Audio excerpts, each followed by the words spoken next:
It might look like a typical railway bridge examination, and in most respects it is. Paul Thomas has been doing this job for 6 years, providing detailed condition reports on an inventory of more than 650 railway structures from Cornwall to Moray and most places in between. But there is something missing. Paul doesn't have a personal track safety qualification because he doesn't need it. The bridges, viaducts, tunnels and culverts he looks after no longer host railways. He's the bridge engineer for a charity called Railway Paths, which owns and manages a portfolio of former railway structures with the intention of them accommodating walking and cycling routes. It's a methodical process for obvious reasons.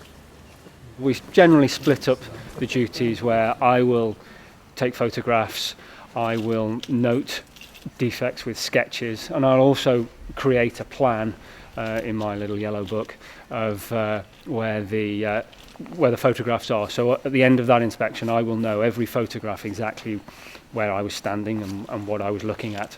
And my assistant will note the defects, but then we'll come together at the end and we'll compare notes really, and we'll make sure that with every defect that is of significance we have duly noted. Railway Path's corporate ambitions are, of course, much grander than just routine housekeeping. Alongside other bodies, notably local authorities and sister charity Sustrans, it helps to forge new links in the ever-expanding and hugely popular National Cycle Network. In doing so, it often has to undertake bigger projects on bigger structures. One such is Lum Viaduct in the valleys of East Lancashire. It was recently the beneficiary of a £200,000 repair programme funded by the Railway Heritage Trust, which awards grants for such purposes to the tune of £2 million annually, much of it going to Network Rail. At Lum, the work involved reinstatement of the parapets prior to Route 6 of the National Cycle Network being extended over it. Meanwhile, Torksey Viaduct, one of the earliest examples of a box-girder bridge, has also received money in preparation for a similar role. But finding funding for the day-to-day work demands more invention. We're fortunate that we have some land that we can lease out. We make a bit of income from that. We also do deals with property developers now and again. Land that you might think had no value whatsoever suddenly becomes important. And so we do deals with property developers, and that gives us an income.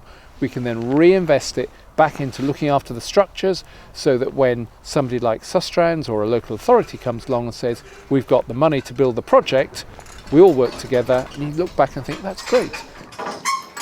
Whilst many people would prefer it if the structures currently occupied by cycle paths were instead carrying railways, the practical and funding realities of the 21st century ensure such reuse will be rare.